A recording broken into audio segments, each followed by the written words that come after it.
My research leads me inescapably to the opinion that the major cause of the American Negro's intellectual and social deficits is hereditary and racially genetic in origin, and thus not remediable to a major degree by practical improvements in environment. The long-range implications of what he is doing are no different than the propaganda campaign that Hitler and his Nazi unit carried on in Germany that ended up eliminating 6 million Jewish people. Now, what is most interesting is that Hitler said the very same thing. He said, number one, that the Jews were genetically inferior to the Aryans. If one believes that the German people would have tolerated the concentration camps and the gas chambers, if news media, like the programs that Mr. Brown is setting on, if those people were willing to bring discordant views out into the open, I don't believe the concentration camps and the gas chambers could have continued to exist in Germany. Back in the 70s, a man named Dr. William Shockley, a noted scientist, embarked upon the mission of proving to the world that black people are genetically inferior, without, I might add, the benefit of any formal background in genetics. He became front-page news and won headlines with his controversial views. On campus after campus, unrest followed his every visit. My position then and now is that if a supremacist cannot be rationally debated, perhaps he has a point. After the debate you're now going to see, Dr. Shockley went back into oblivion. I don't claim that the 1973 interview did it alone, but I am of the opinion that it helped. I'm Tony Brown. In a moment, Racial Superiority with Dr. William Shockley. Tony Brown's Journal is brought to you by Pepsi and its bottlers. This program is part of Pepsi-Cola's continuing support of your community's cultural, educational, and business interests. We have two very prominent educators, scholars on Black Journal tonight, and we feel that it is important to defend the First Amendment rights of all Americans. Dr. William Shockley, one of our guests, has had quite a difficult time speaking at some universities, and particularly some black college students do not agree with his theories. On Black Journal, we feel that Dr. Shockley's rights in the First Amendment area are parallel to black people's rights. That is, that Dr. Shockley must have a platform for his views if black people are to have a platform for their views. Dr. Frances Welsing, on the other side, has difficulty in expressing her views on legitimate mass media outlets because many whites do not agree with her theory of genetics. Now let's find out what the controversy is about. Dr. Shockley, please give us the benefit, basically, of what your theory is. My principal point, Mr. Brown, is not so much a theory of black-white differences, but is summed up in one word, which is the theme of my appearance on your program and my efforts, and the word is dysgenics. And dysgenics means effectively downbreeding, retrogressive evolution. And I fear that this is worst for the black community, and I particularly welcome an opportunity to appear on Black Journal just for these reasons. And let me say also that when I first met Dr. Welsing, it was not black students who were disrupting, but white students. And Dr. Welsing made a very sincere and I thought extremely effective effort. A well-planned effort. It was not effective with these white students at Staten Island Community College, so I would have a chance to speak. In fact, I think they prevented her from saying what she wanted to say when she was trying to gain me a platform.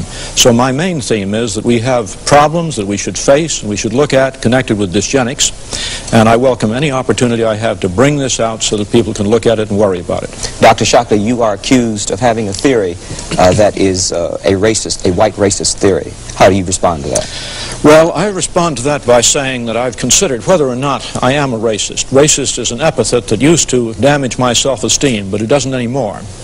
I feel it's untrue.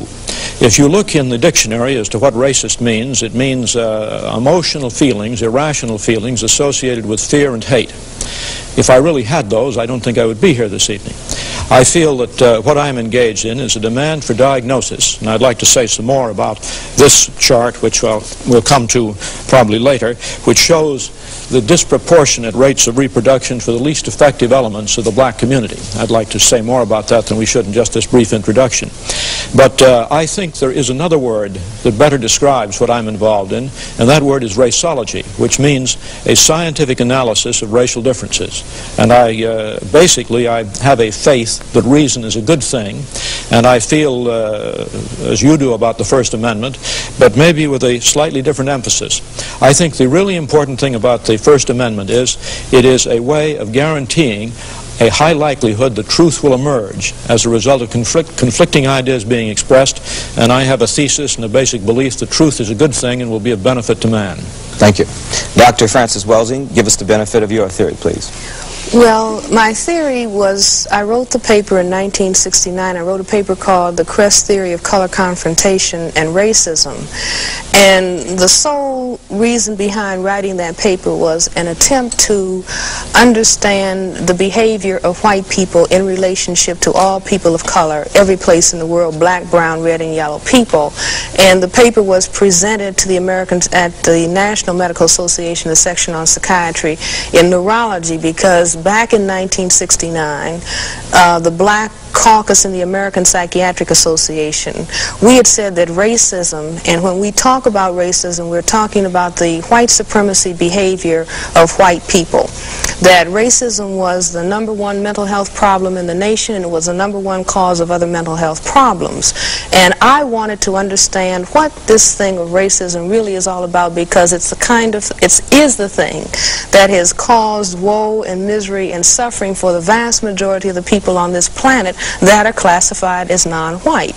And in my attempt to understand why the necessity of white people to keep saying that white is superior and that the condition of non-white is inferior, and the more I thought about it, in conjunction with an idea that a friend of mine had, that racism was a worldwide behavioral system for the maintenance of white supremacy by a small minority of people, I put those ideas together with what we know about genetics, what we know about the condition of skin whiteness itself. The condition of skin whiteness is the genetic inability to produce skin pigment called melanin. This is a genetic recessive trait. It is a genetic deficiency state, not as defined by Francis Welsing, but defined by geneticists and dermatologists, that the inability to produce the skin pigment of melanin or melanin pigment is described as albinism.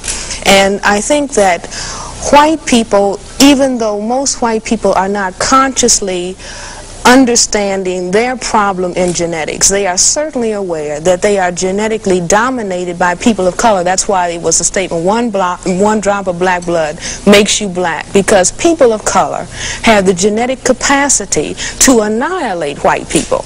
And so unless white people control the reproductivity of people of color, then we can postulate that perhaps one day there won't be any white people. And I think that the very survival of white people necessitates that they project genetic inferiority on people of color, because it is they who really are aware that they are genetic recessive and perhaps genetically inferior to people of color. And I am not saying this to call the condition of skin whiteness to say, well, no, white people are inferior. I'm not saying it for that purpose, but I think that it is of prime importance for the majority of people in the world to understand why it is that white people have to, the effective majority, large numbers of white people, have to move in a hostile and an aggressive way against people of color, and have to constantly focus on it's you who's genetically inferior, because they realize that there's something wrong with their genetic status. Now, may I take a call? Oh, sure, all right. please. Let me, so that,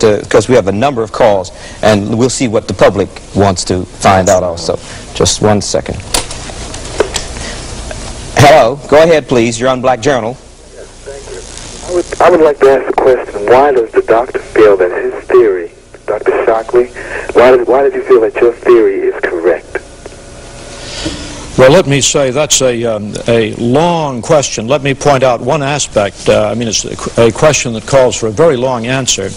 I think I might just at this point say that in a time like 1 hour, we may expose a problem and encourage thinking about it, and this is a very valuable thing.